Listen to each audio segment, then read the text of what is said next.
At the age of 21, she entered Saturn-Sun period, which shaped her sense of self and finding her place in the world.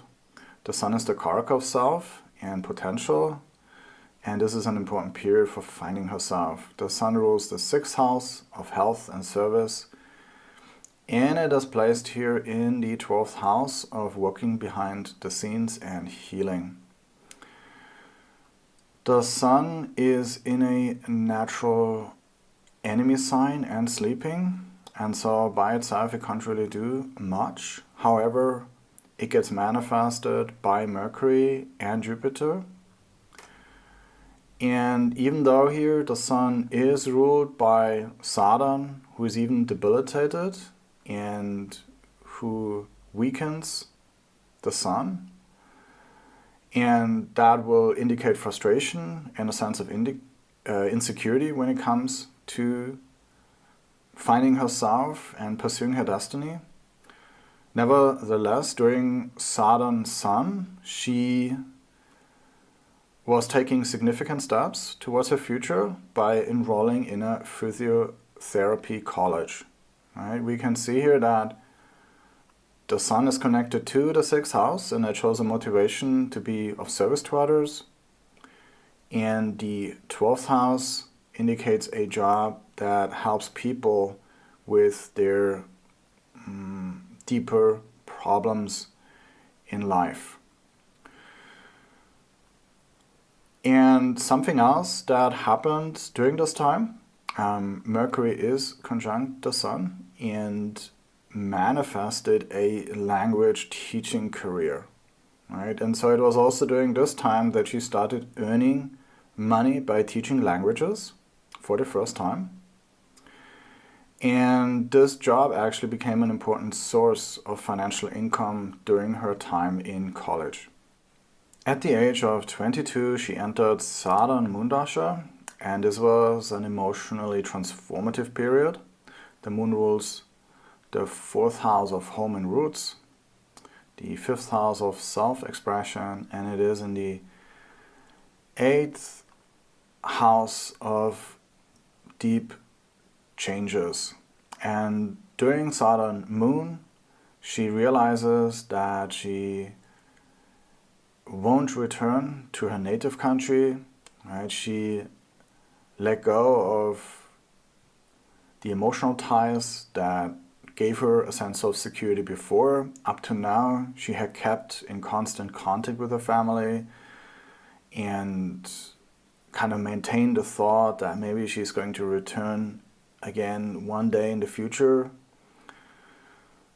But now, as she entered Saturn Moon Dasha, she began to let go of her need for the comfort of her homeland.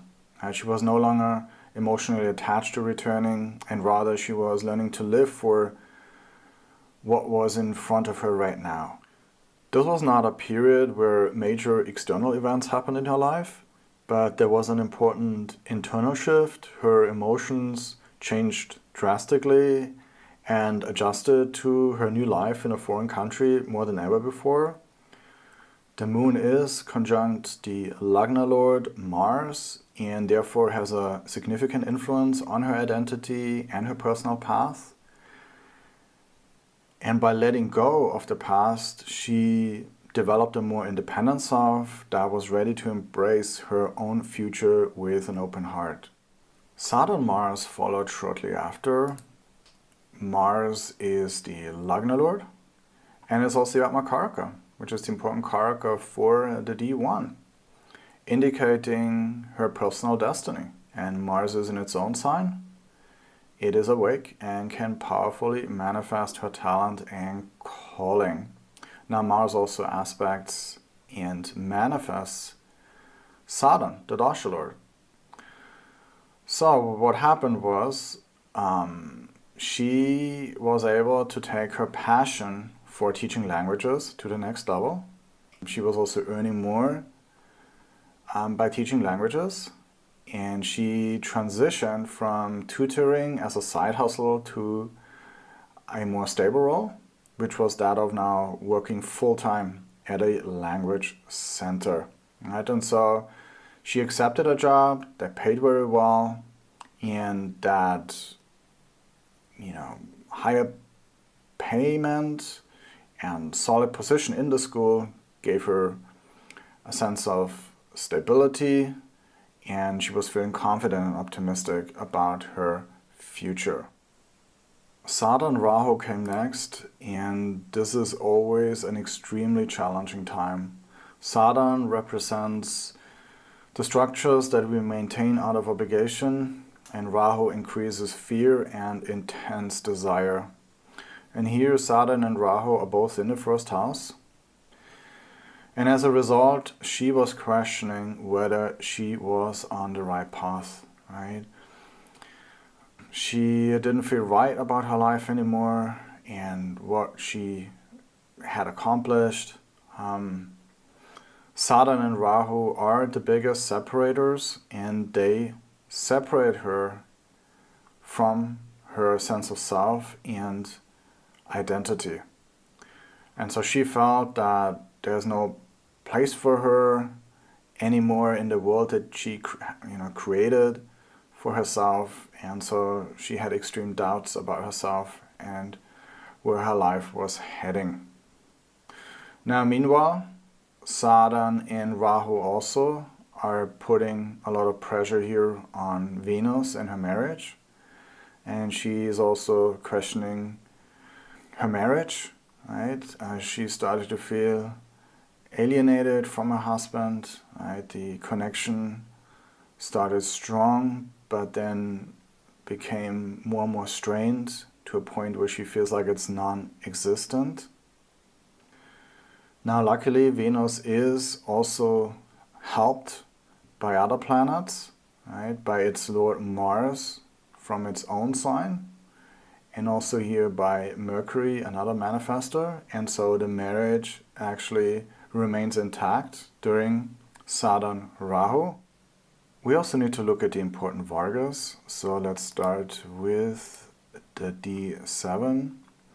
We can see here that Rahu is also afflicted by Saturn, but it gets helped by Jupiter and Mercury, the two manifestors.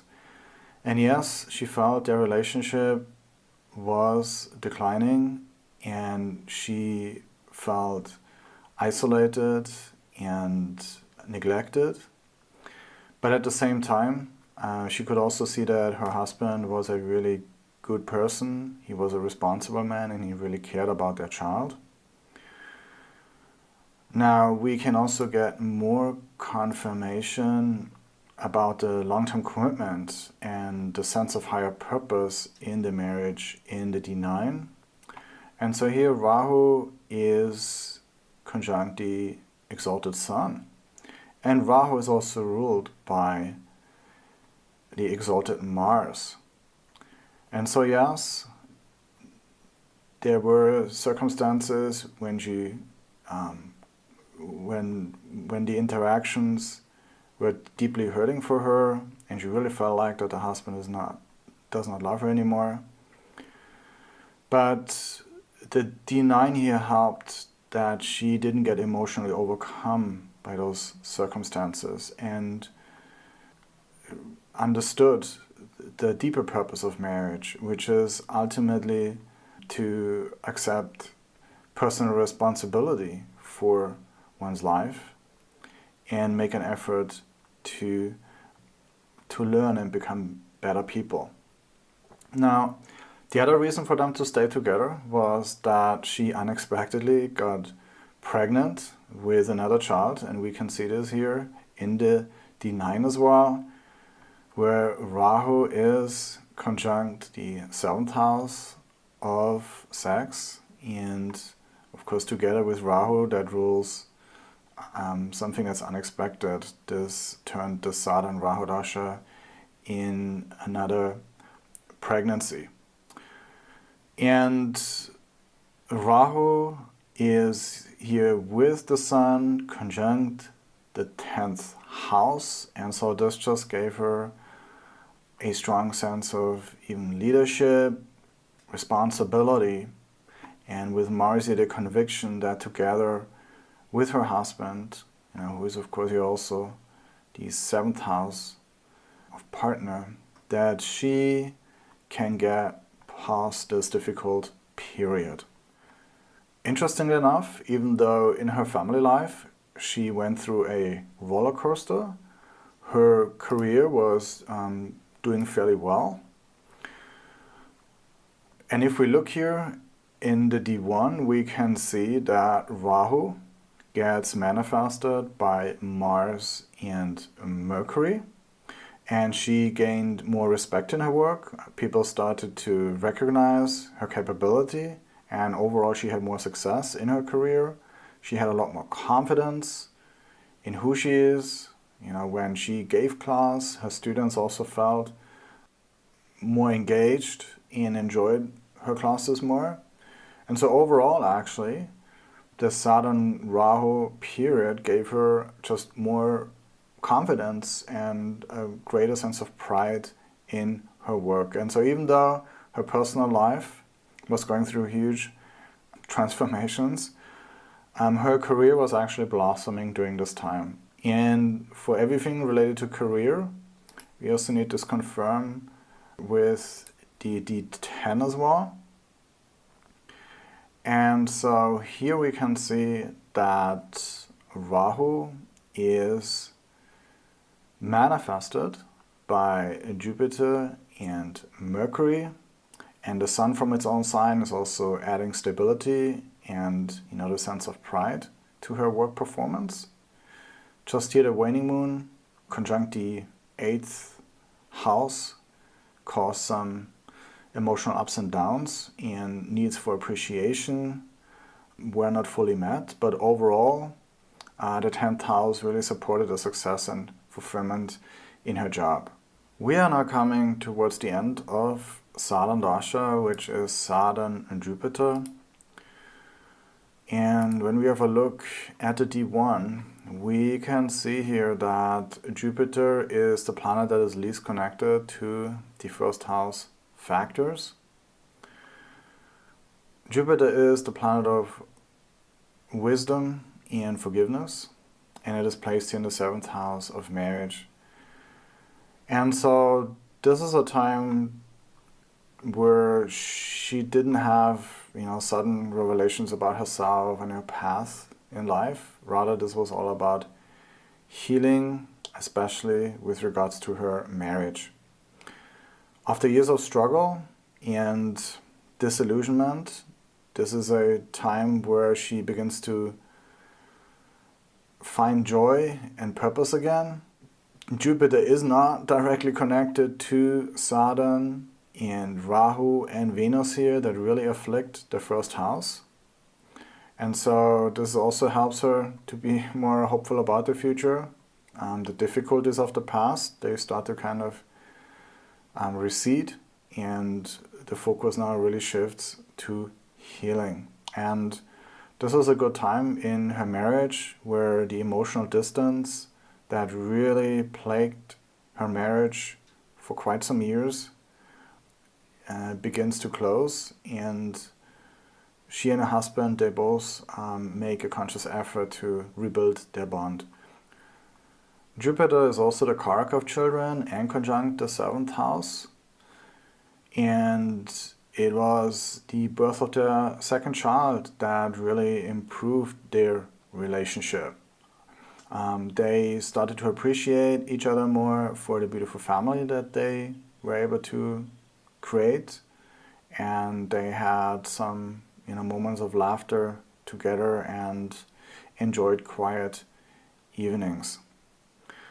And so this also marks the end of the story of what this woman experienced in her Saturn Dasha. You can see how important it is to not only predict single events, but also understand the entire life story. Right? Many times when clients come for a consultation, they don't come because they're having a great life. That's usually never why they come. They come because they have problems, and they want you, as the astrologer, help them solve their problems. And it is important to give them a broader and higher perspective on life. Right? You can tell them that a cold winter is always followed by a warm summer, and a warm summer is always followed by a cold winter, right? The dualities of life always take turns. And so when your client comes during a freezing winter time and they're struggling in their life, then try to remind them that those times are over one day, because there will be summer one day. And when you can show them that they are suffering from the cold winter time so that they can enjoy the beautiful summer weather one day, then they will be more understanding and perhaps even appreciative of what is happening to them at that moment in time. So for example, during Southern Moon, this woman, if you remember, she got really homesick and was wondering if she should move back home. She couldn't see at first why she should be separated from the people she loved, her family and friends in her home country. And so if you would have just told her, look, you're not going to go back, just accept it, then it would have been a correct answer, but it's definitely not a complete answer. By telling her that she would eventually get a well-paid job, a husband and family with 2 kids, while living abroad, she might have been able to accept a seemingly negative answer in a much more positive light. So remember that the challenges people go through are always meant to get them to a better place, rather than making isolated predictions that could really make people feel sad and hopeless. You can help them value the broader narrative of their life. And when they can understand what they go through and how they are supposed to grow and learn from the struggles, then they will come to realize that those phases in life were exactly what they needed to get to the point in life that they have always dreamed about.